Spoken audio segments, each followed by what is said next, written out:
Buongiorno a tutti, benvenuti. E come sempre quando mi trovo in questa posizione devo sempre dire qualche cosa che fuoriesce magari dagli schemi a cui sono abituata nella quotidianità, gli schemi della politica, agli schemi di una... e qui sono con gli schemi di una politica diversa, perché oggi parliamo non solo di donne, parliamo di una donna in particolare che si chiama Rita Molinaro ed è la donna dell'anno 2023. Allora, chi mi conosce sa che io non amo tanto le mimose, non amo la platealità. Mi piace avere a che fare con le persone che si danno per gli altri, che hanno a che fare con un concetto forte di cura, di prendersi cura. Il concetto del prendersi cura che per quanto mi caratterizza cerco di mettere anche nella cultura come presidente della Sesta Commissione e anche proprio nel concetto di politica, perché ritengo che la politica altro non sia se non il prendersi cura degli altri, del territorio, di tutto quello che ci appartiene, di tutto quello che siamo, perché siamo comunque tutti legati da un filo comune e dobbiamo sempre avere contezza di questo negli atti che promuoviamo, negli atti che portiamo avanti, nella nostra quotidianità. Ecco, allora sono veramente grata a Rita per tutto quello che ha fatto e per tutto quello che sta facendo. Allora, 2 parole sullo scopo di questo premio che risiede nella individuazione delle donne che rappresentano un esempio di tenacia, di coraggio, di resilienza. Allora, se è pur vero che l'attività di Rita riguarda la formazione, riguarda comunque un settore che afferisce alla dermopigmentazione e che è il suo lavoro, però lei è riuscita a fare del proprio lavoro un dono a tutte quelle donne che hanno avuto nel proprio percorso di vita quelli che possiamo definire degli incidenti che però riguardano malattie oncologiche. Allora, dando una letta all'attività di Rita, ho visto che la società che lei ha creato, dove lavora, si chiama Clinita, giusto? Allora, io non so perché non gliel'ho chiesto come mai sia venuto fuori questo nome, però mi è giunta così, ho avuto un flash e ho pensato, Clinita, ho pensato alle prime 3 lettere che sono le stesse di una parola greca che è climater, da cui poi deriva climaterio. Magari non c'entra niente con la scelta di questo nome, però a me è venuto in mente questo. Climater, da cui deriva climaterio, ma che cosa significa? In greco antico, significa gradino. Gradino che sta a significare un punto difficile della vita. E mi piace pensare che anche questa derivazione possa essere un motivo per cui noi oggi siamo qui. Quindi un aiuto concreto, perché poi tutti siamo bravi a parlare di quello che succede dopo, delle cure, eccetera. Però quando si parla di cancro, quando si parla di cancro al seno, viene anche difficile proprio da dirla questa parola. andiamo a toccare quella che è proprio la femminilità, quello che è l'insel, l'animo femminile. E quindi veramente io credo che ci voglia tutto l'amore e tutta la dedizione possibile per dedicarsi a questo grande lavoro. Quindi Rita ha dato alla propria professionalità un significato di cura. Ha unito la cura del corpo a quella dell'anima. E questo per me è di una importanza davvero fondamentale. Quindi il suo lavoro è diventato, per le donne che hanno attraversato appunto questo difficile gradino, un punto di ripartenza, la considerazione che si va avanti e si deve andare avanti. Quindi io mi fermo qui perché credo che poi tutto il resto ce lo dirà Rita. Volevo ringraziare tutte le persone che sono presenti, in modo particolare Maria Laura Pezzato, che è la presidente del MOICA, che è comunque diciamo una delle prime associazioni che si sono occupate di donna e di femminilità. La nostra consigliera di parità, la dottoressa Torelli, la consigliera Silvia Cestaro e tutti voi. Io darei la parola alla consigliera Cestaro per un saluto, che poi so che deve lasciarci per andare in prima commissione, poi alla signora Pezzato e a Francesca Torelli, e poi ascolteremo Rita. Grazie.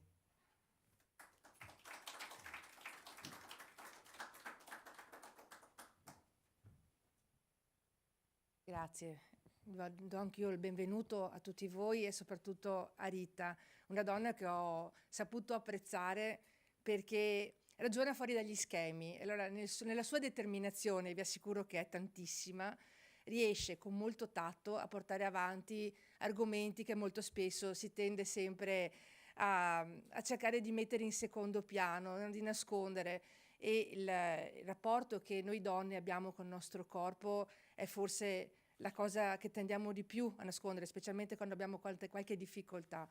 Devo dire che ha portato avanti una battaglia che è quella affinché tutte le donne abbiano la stessa possibilità di sentirsi a proprio agio, ma anche un approccio a delle tecniche che siano universalmente condivisibili, ma anche universalmente applicate in una maniera tecnicamente accettabile. Questo è importante, perché molto spesso quando si ha a che fare col mondo estetico, perché parliamo sì di neoplasia, ma parliamo anche di una soluzione che esteticamente ci rende più serene, non sempre l'approccio è uguale e omogeneo a seconda di chi ti fa il trattamento. E questa è la sua grande battaglia. Io spero che questo Consiglio regionale e tutti voi presenti possiate seguirla in questa grande battaglia, che è quella di dare dignità a chi opera in questo settore. Lei è stata una pioniera in questo.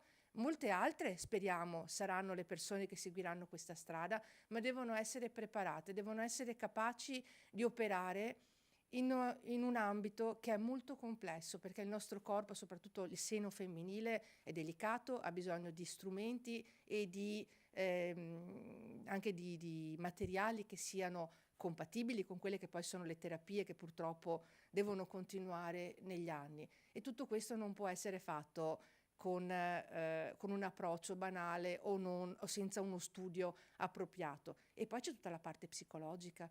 C'è tutto quanto quello che è il mondo dell'attenzione verso il corpo femminile che è stato distrutto da questa terribile malattia.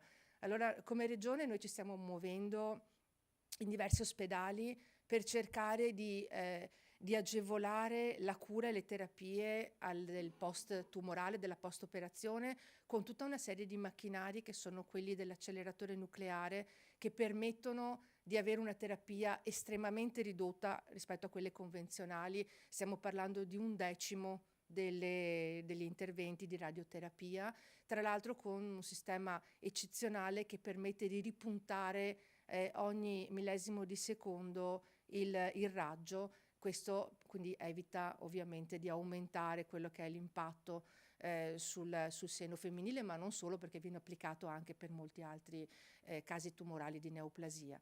Però poi ci serve il secondo passaggio, ci serve il percorso psicologico da un lato e ci serve la capacità di riuscire a dare alle donne una visione di loro stesse che sia quanto più accettabile, quanto più naturale soprattutto e quanto più capace di renderle pronte a ripartire in un nuovo percorso, perché sappiamo che una neoplasia non è la fine, non è sempre la fine, per fortuna, abbiamo fatto passi da gigante, deve essere l'inizio di un nuovo percorso, di una nuova consapevolezza. Quindi io ringrazio tantissimo Rita perché mi ha aperto questo mondo e sono con lei in questa ricerca verso un riconoscimento che sia quanto più corretto.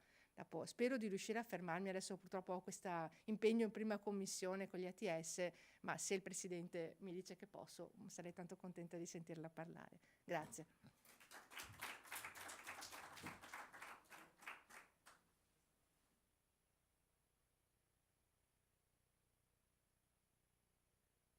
Buongiorno a tutti, sono particolarmente lieta di essere oggi qui, ma anche perché porto i saluti di mio figlio Giampaolo, perché è una meraviglia, Giampaolo Pezzato, che è l'organizzatore e il presidente dell'Innovation Future School, che da 6 anni ha promosso questo premio Donna, ed è nato un po' per caso, ecco. Indubbiamente diciamo che è giovane come premio, si dice ci sono tanti premi, ma in realtà negli anni è accaduta una cosa bellissima secondo me, perché l'ho seguito, sì, lo sto seguendo da parecchi anni. È bellissimo perché c'è un pianeta di donne, secondo me ignorato, e indubbiamente questo premio consente viceversa di far emergere quelle talenti, quelle forze di donne coraggiose che indubbiamente lavorano e sono la forza del nostro paese. È questo che ci dimentichiamo molte volte. Le donne con i loro talenti hanno una capacità proprio di reggere tutta l'intera società, perché la tengono stretta, ma mettendo a frutto le loro conoscenze, il loro sapere, la loro voglia di fare, il loro coraggio, indubbiamente. E quindi è stato sempre bellissimo, secondo me. È stato un crescendo negli anni, perché è partito da, diciamo, locale, poi nazionale, addirittura internazionale l'anno scorso. E devo dire che c'è una difficoltà enorme come giuria di scegliere il premio. Soprattutto io quest'anno devo dire la verità, che su un centinaio di candidate, devo dire la verità che ho fatto veramente una fatica folle a decidere. Indubbiamente però il premio, la forza che ho sentito su Rita è quella che mi ha portato più, non dico ad assecondare, ma comunque a dare un parere che sia assolutamente positivo, e quindi abbiamo condotto un premio speciale come Moica e anche come in rappresentanza anche della Consulta Femminile di Treviso che io presiedo, e devo dire che è una cosa eccezionale. Ecco, è una donna che è tutta per tutti, e anche tutte, perché anche gli uomini naturalmente sono coinvolti anche loro, no? in questa fatica delle donne. Quindi è solo il mio grazie, è un grazie di tante donne, di tutte le donne che anche della giuria intera, e anche di tante donne che hanno fatto parte come candidate, ed hanno veramente, come dire, creduto e pensato e ritenuto che Rita sia proprio veramente la donna da premiare. E questo sono felicissima, e io proprio spero, mi auguro anche per lei che possa raccogliere quei risultati che desidera raccogliere. Faccio una leggerissima premessa velocissimamente. Per 10 anni, dal 94 fino al 2004 e 2006, come Moica, io sono presidente da tanti anni, si vede che non sono stanchi ancora di me, e dal 92, quindi sono già 32 anni, abbiamo lavorato molto sul discorso dello screening mammografico, perché alla URSS 9 nel 96 non c'era niente, assolutamente niente, e pian pianino abbiamo fatto convegni, abbiamo candeggiato molto il discorso delle screening, perché a suo tempo le donne temevano il male, perché si passavano parola che faceva male fare lo screening.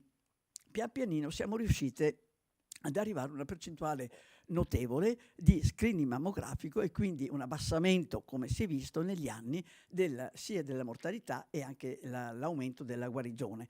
Quindi è sempre stato un momento molto particolare questo argomento per me del tumore al seno, proprio, perché è una sofferenza dal punto di vista generale, e quindi quello che fa Rita e che cerca di prodigarsi per queste donne colpite è, diciamo, solo proprio veramente un grande grazie, enorme grazie, e un grazie anche a tutti voi che seguirete e cercherete anche voi di caldeggiare e soprattutto di sostenere quello che è anche la necessità che magari Rita si troverà quantomeno a contemplare, ed è assolutamente necessario questo. E grazie ancora, grazie.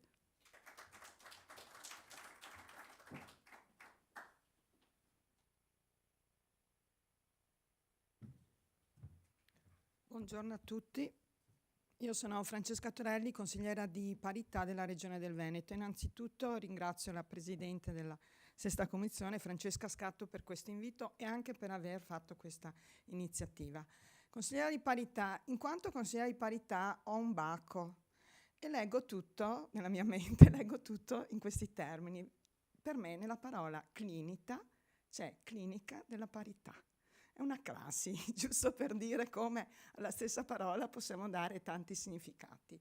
Parità perché? Beh, la consigliera di parità si occupa della parità nel mondo del lavoro, fra uomini e donne, non in tutto, non in tutti i contesti sociali, ma un focus specifico. Cosa c'entra il lavoro che fa Rita Molinaro, che magari di per sé è emersa, no? come donna nel mondo del lavoro, ma per me ha il grandissimo pregio di aiutare le donne a recuperare fiducia in se stesse, a stare bene con se stesse e ad affrontare il mondo del lavoro e continuare a stare, se c'erano, o magari anche trovarlo, perché il percorso che si fa a volte con la malattia può tirare fuori quelle risorse che non avevamo prima, e sicuramente sentirsi bene col proprio corpo aiuta a relazionarsi meglio con gli altri e a ritrovare le energie per rimanere nel mondo del lavoro. Mi è piaciuto anche il passaggio su questo discorso di professionisti e professioniste che devono avere un determinato curriculum, ma neanche specializzazione, cioè non ci si improvvisa nel lavoro che sta portando avanti, e vorrei aiutare, se posso e dove posso, me lo direte, in questa battaglia, perché il problema del nostro mondo del lavoro non è che le donne non sono presenti. Il rapporto che ho appena concluso dice che 45% della popolazione che sta lavorando nelle imprese venete è donna, 55% è uomo. Se pensiamo che nella popolazione è più o meno 50-50, potremmo dire non siamo messi così male, ci mancano solo 5 punti percentuali per arrivare alla famosa parità, ma non è così, perché le donne sono in determinati settori e sono anche in mansioni e lavori che hanno un minor, apprezzamento sociale. Se io devo dire chirurgo estetico, sicuramente un bravo professionista, grazie al chirurgo estetico non parliamo solo dell'estetica così di aggiustare, facciamo quella che viene dopo una malattia. E se uno dice estetista, sì, l'estetista. No, oggi Rita ci dimostra che l'estetista vale tanto quanto, e forse il chirurgo estetico aiuta e impedisce che poi ci siano degli ulteriori problemi, per quanto è avvenuto in seguito penso anche alla chirurgia bariatrica, dopo è necessario fare sempre degli interventi di chirurgia estetica per evitare ulteriori complicazioni mediche.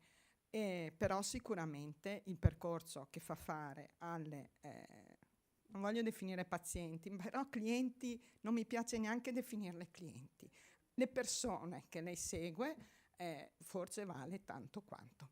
Complimenti.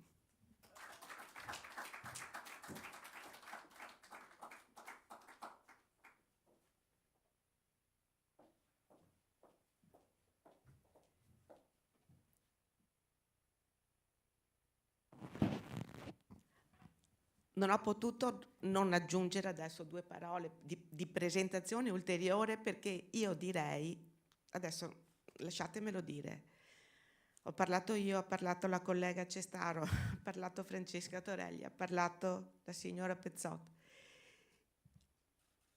Abbiamo tutte detto qualcosa di diverso. Questo a dire che non c'è uno schema, che è il nostro essere poliedrico, versatile.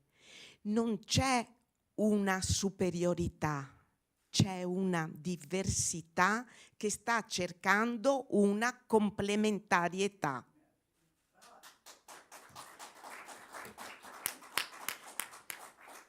E noi siamo così.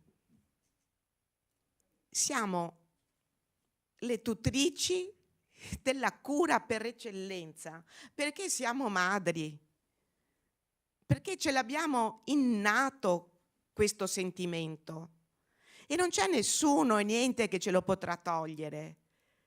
Dobbiamo essere forti di questo nella cura degli altri. Mi è piaciuto il passaggio di Francesca quando ha detto l'estetista non è il medico chirurgo, ma la differenza che cosa la fa? E che cos'è che accomuna un avvocato, un ingegnere, un architetto, un muratore, un chirurgo, un estetista? Alla fine il comune sentire e la differenza la fa come noi ci poniamo di fronte all'altro.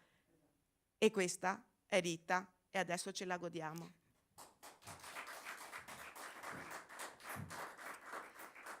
Io scusate, sono un pochino emozionata, dovrei far partire le slide, che mi sposto un attimo se no non le vedo. Credo che... Allora, intanto, visto che parliamo di pari opportunità, io vorrei ringraziare mio marito, perché dicono che accanto a un grande uomo ci sia una grande donna, però forse non sarei riuscita a realizzare tutto quello che sono riuscita a realizzare se non avessi avuto accanto qualcuno che mi ha spinto e ha creduto in me. Quindi credo che la complementarietà sta nella famiglia e nei valori che ognuno di noi sceglie di portare avanti. E i valori ci rendono diversi e ci rendono unici. Clinita, adesso vi svelo, è un acrostico, perché si parlava di clean, perché per me è essenziale l'approccio igienico, e clinico perché ci serve una scienza. Quindi clean, clinical, Italian.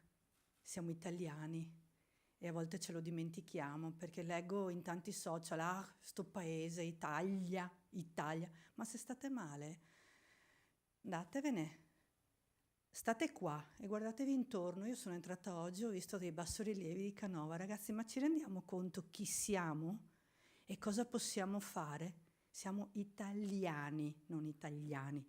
E se stiamo male, lottiamo per cambiare, perché è più facile andarsene. Si fa fatica?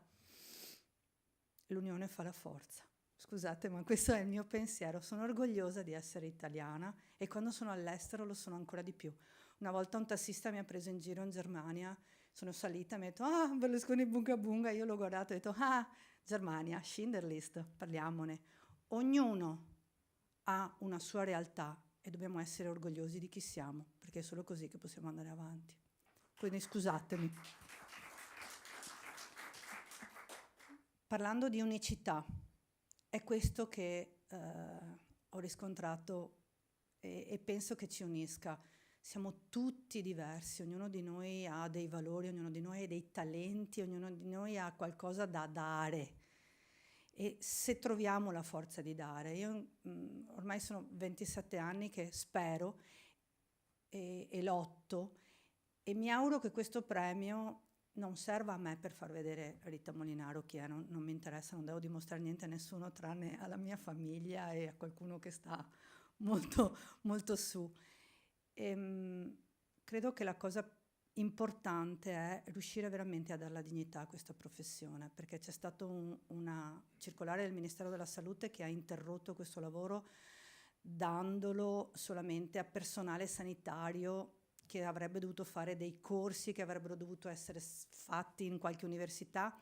Pensiamo cosa vuol dire improntare, far partire un corso in un'università senza avere l'idea di chi può insegnare, senza aver niente, con anni che erano stati di lavoro con tavoli rotondi all'Istituto Superiore alla Sanità per fare un profilo di competenze, perché può farlo un estetista, può farlo un infermiere. L'importante è avere la voglia di farlo, la voglia di mettersi in discussione, la voglia di studiare. Venerdì ho ricevuto una telefonata che ha messo a dura prova il mio aplomb. Un medico, una dottoressa, mi ha chiamato e mi ha detto: c'è la figlia di una mia amica che fa l'illustratrice, è bravissima a disegnare, gliela mando, gli spiega un po' e fra un mesetto partiamo. Ci sono tanti muri da dipingere, tante tele bianche, e se voi fate un giro nei social ci sono, perché appunto c'è stato fatto poi un ricorso al TAR, un ricorso al Consiglio di Stato promosso da un'associazione di categoria che per carità ringrazio, che ha assegnato questo lavoro alle estetiste, che è un lavoro di una dignità e di una preparazione immensa, ma questa è una cosa specifica. Se voi fate un giro nei social, questi corsi li fanno di 2 giorni, magari arrivano da un paese straniero, quindi c'è anche il tempo della traduzione, non perché ho niente contro i stranieri, però c'è un'altra legislazione, ci sono altri protocolli. Una persona che decide di fare questo non può in 2 giorni pensare di imparare alopecia, vitiligine, cicatrici, tatuare un'areola mammaria. 2 giorni forse riesco a insegnarti a lavarti bene le mani e a preparare un campo sterile. Ci vuole anima, ci vuole arte, cultura e la volontà di essere umili e di dire: ho imparato questo, so fare questo, fra 6 mesi questo è obsoleto, perché questo che ho imparato 10 anni fa adesso è tutta un'altra cosa. Nessuno di noi ha un cellulare di 10 anni fa. 10 anni fa ci facevamo ancora le case con l'amianto sul tetto. Quando sai i rischi, poi devi continuare a studiare. Qui di fronte a me ho la dottoressa Piai, ci vediamo ai congressi. Vado ai congressi, anche se sono un laico, perché imparo. L'anno scorso sono usciti 290 farmaci nuovi. Io non sono un medico, non sono un farmacista. Però almeno se vedo un farmaco che non ho mai visto, chiamo il medico di riferimento, chiamo il dermatologo, chiamo il farmacista e dico: cosa fa questo farmaco a livello di tossicologia cutanea? Che problemi mi potrebbe dare? Non a me, perché il lavoro venga più bello o più brutto, ma a quella donna nel percorso di guarigione, cosa dovrà affrontare prendendo questo farmaco, in modo che io preparo la tecnica adatta a lei, perché siamo tutti diversi. Non so se volete abbassare il volume.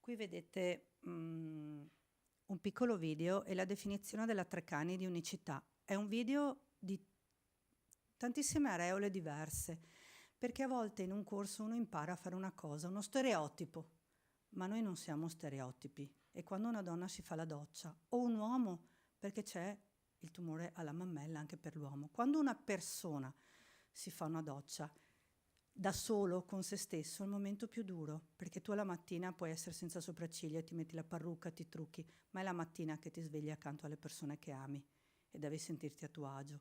Ed è questo che noi dobbiamo ridare, l'unicità con la sicurezza. Qui vedete l'effetto che può fare in una bilaterale avere due cerchietti, come si potrebbero definire.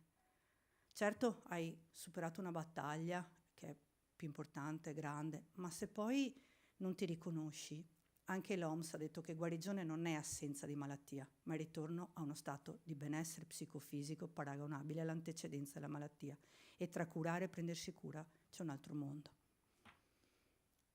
Guardate l'impatto, la nostra attenzione, prima c'è uno stigma, ci sono due cicatrici, dopodiché le cicatrici passano in secondo piano, perché la nostra percezione visiva riconosce due elementi riconoscibili, che sono i due compresso, areola e capezzolo. Questo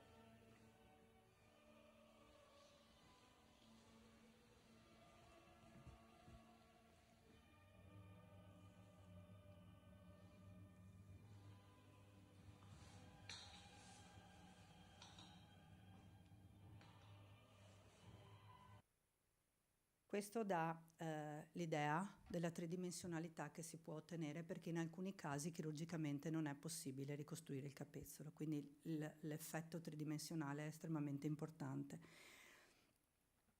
E qua l'importanza proprio di riuscire a rifare, copiare, fare copia del vero di quello che la natura ci ha regalato, proprio per potersi sentire a proprio agio, perché una donna deve continuare a vivere, deve andare in piscina, deve andare in palestra, deve poter fare una vita, deve poter stare col suo compagno, perché a volte non si parla, ma esiste una sessualità dopo, perché esiste un'intimità dopo, perché dovrebbe esistere l'amore dopo.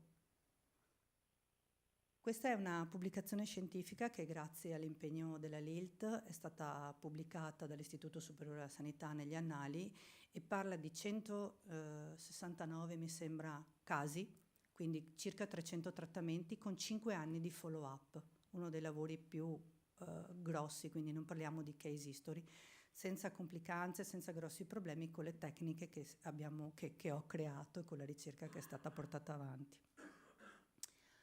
Un campo sterile, perché non dipingiamo il muro, e questa è la cosa più ostica che incontro nei colleghi, la difficoltà a capire l'importanza del rispetto a livello igienico. È stata fatta una legge nuova, la REACH, sui pigmenti, restrittiva, difficile. Non c'è ancora una legge sugli acciai degli aghi che possono rilasciare più nickel, cadmio e cromo di un pigmento contaminato. Nelle linee guida del Ministero della Salute manca l'obbligo di lavorare in campo sterile, manca addirittura l'obbligo di mettere gli inchiostri nei tappini sterili, quindi inutile che io diventi matta a fare gli inchiostri sterili quando poi li posso mettere in un tappino di plastica che magari è contaminato, pieno di polvere, e che magari ci vado dentro quei guanti di lattice, che magari le persone sono poi allergiche al lattice, posso creare più problematiche.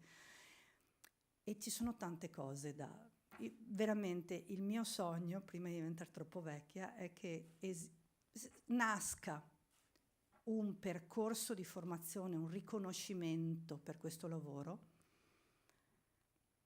in modo che le donne di tutta Italia e anche in Europa possano rivolgersi a un professionista con la sicurezza di non star male, perché magari vanno a farsi una sopracciglia prima della chemio o durante la chemio, si crea un'infezione e viene spostata la data della chemio, che non è solo ritardarla di una settimana, perché la chemio va fatta in momenti particolari per avere l'ottimizzazione della cura. E l'ultimo sogno, che non sia strumentalizzato per interessi, per visibilità, deve essere fatto per amore. È un lavoro, quindi dicono, ma io lo faccio in volontariato. È una professione, va retribuita. Lo fai in volontariato, lo faccio a 17 anni, giusto, ma devi farlo con le competenze e con il rispetto che queste persone meritano. Grazie. Ero riuscita con anni di lavoro a fare un corso all'Università di Ferrara, riconosciuto dal MIUR, di alta specializzazione, che con la circolare, che poi non esiste più, E tra virgolette, quando è stata stata mandata a tutti i NAS, a tutti gli ospedali, eccetera. Adesso che non c'è più, non è stato diramato l'avviso che il Consiglio di Stato ha deliberato in maniera diversa, quindi ci sono ancora tanti ospedali che non lo sanno. Niente, comunque il corso di Ferrara con questa circolare non c'è più, il progetto al CRO di Aviano non c'è più e io adesso a 60 anni forse non ho più l'energia per andare avanti 5 anni per far ripartire i progetti. Quando è stata emanata la circolare nel 2019, poco dopo ho avuto l'onore di parlare con la dottoressa Cestaro e andavo in Slovenia a lavorare per non essere arrestata se lavoravo in Italia, per continuare a fare servizio sulle donne. E vi lascio con...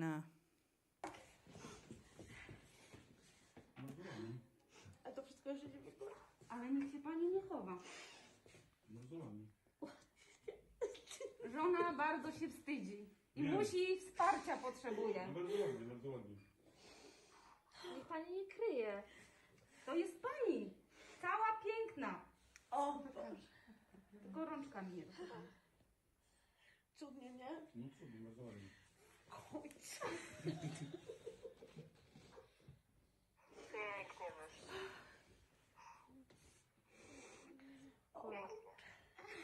Jeszcze jest trzecia, żeby się nie rozmazała. Na zapas. Dopo ve lo traduco. Można podziękować Tak, bardzo także, proszę. ale nie, że jest. Tak. To w ogóle jest taka osoba. Najwspanialsza na świecie. Lei si vuole ringraziare che ci sei, sai? È Grazie. una persona come te. U nas nie ma takich. To już jest nasza. Perché da noi, cioè, da noi dare persona.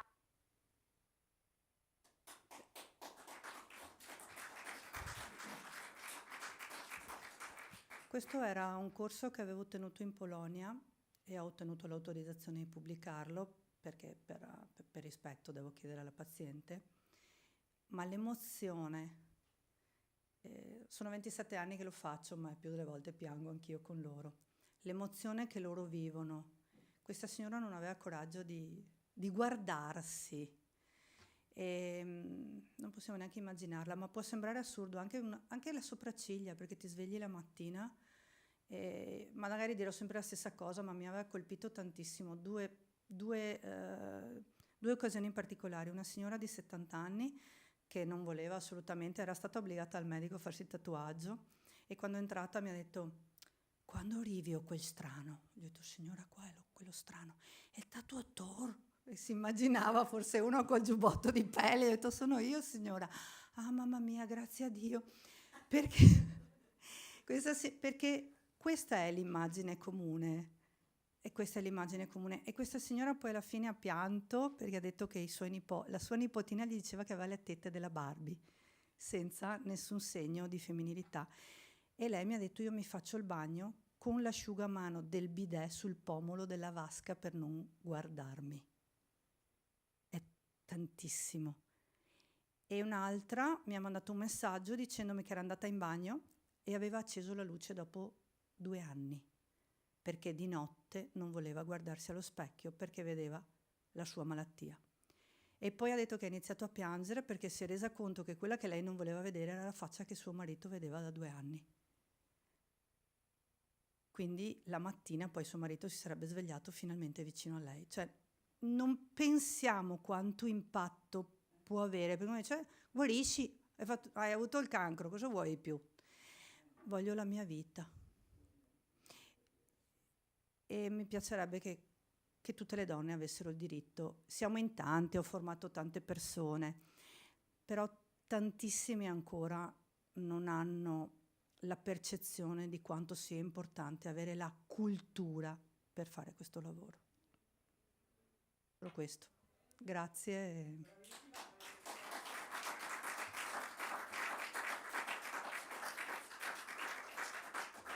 Qui abbiamo i nostri 2 progetti in Veneto e comunque si stanno ampliando in tantissime regioni. E basta. Grazie di tutto. Grazie.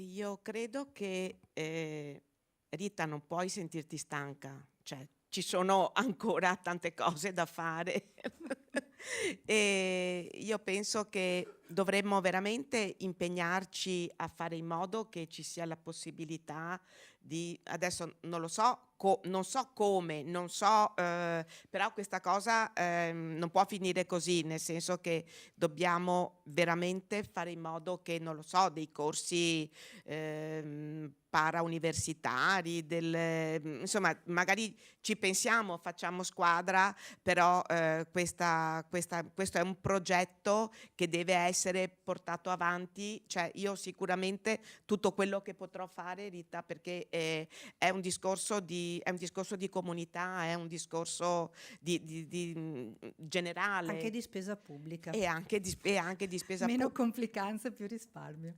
Certo, e cioè è una cosa troppo, è un percorso quello che tu hai iniziato, che è sia professionale sia anche di volontariato, che da qualsiasi parte venga preso, venga visto, non possiamo, abbiamo veramente questo compito, non possiamo lasciare le donne e gli uomini privi di questa realtà veramente importante, perché è un bene da preservare. Anche perché noi abbiamo parlato di pazienti oncologici, ma questa cosa si può e viene applicata a tantissime altre cose. Magari la cosa un po' più particolare sono persone che dopo un percorso di sofferenza cambiano sesso, al di là, ma è una loro scelta, quello che noi possiamo fare per aiutarle a riprendersi la loro immagine. Persone che sono state sfigurate da un incidente o dalla violenza di qualcuno, acidi, e tante cose sulle quali noi possiamo intervenire. Adesso sto seguendo un signore che è stato attaccato da un pitbull, che è stato sfigurato al viso, e lo sto seguendo col chirurgo plastico che me l'ha inviato, quindi stiamo facendo un lavoro in sinergia. Anni fa ho chiesto addirittura all'ufficio imposte se potevo emettere delle fatture senza IVA, in modo che questi poveri cristi possano scaricare, ma non essendo un sanitario è considerata una cosa estetica. Però sì, veramente io ve lo chiedo con tutta l'anima, se riuscissimo a togliere alcuni forse interessi, però a creare un percorso di formazione sarebbe il io massimo. credo che questo sicuramente dobbiamo portarlo avanti, dobbiamo farci promotori, anche perché posso dire è uno di quei percorsi dove anche la politica può dimostrare la propria utilità, perché questa è l'utilità che io intendo, e questo lo spendersi per gli altri. E poi permettetemi un'ultima battuta prima di salutarvi. Queste dimostrazioni di humanitas, di pietas, chiamiamole come vogliamo, fanno poco rumore, perché siamo abituati a sentire sempre delle cose negative. Invece no, invece sono queste le cose che ci devono far andare avanti, che non ci devono far perdere la speranza. Ed è questo il compito grande che di cui le istituzioni devono farsi carico, assolutamente. Io ne sono sempre più convinta, perché altrimenti, credetemi, è difficile andare avanti se non c'è una luce, se non c'è una speranza. Quindi in questo senso il darsi agli altri, penso che noi dobbiamo assolutamente, quindi a parte i 60 anni che li ho anch'io e che non sono propriamente una bella cosa, però insomma dobbiamo andare avanti e lo dobbiamo fare per noi e soprattutto per gli altri. Grazie Rita, grazie a tutti voi.